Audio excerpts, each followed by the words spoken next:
Hello guys, in this video I'm going to show you how to make a gift certificate on the VistaCreate application.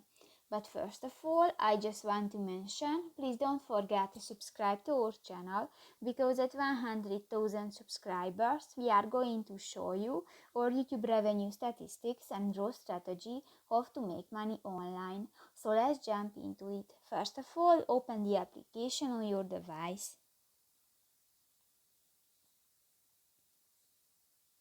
Tap to the plus icon at the bottom of the screen, and in the marketing materials section you can find the fourth option, the gift certificate, and just select a template and click to the use this template button.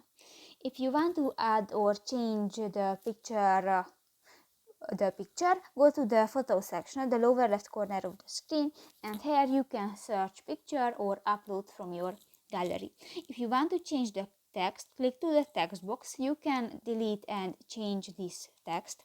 In the font section you can select another font type, and in the style section, for example, you can adjust the size of your text.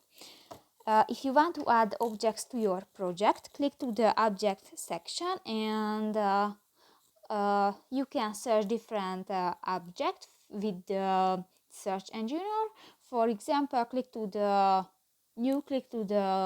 ice cream, and you can move and you can edit the size. If you want to add animation, click to the animation button, and here you can find animation. And if you go to the video section, you can find different videos. You can search videos or upload from your gallery. So that's pretty much it for this video, guys. See you in the next one. Bye bye.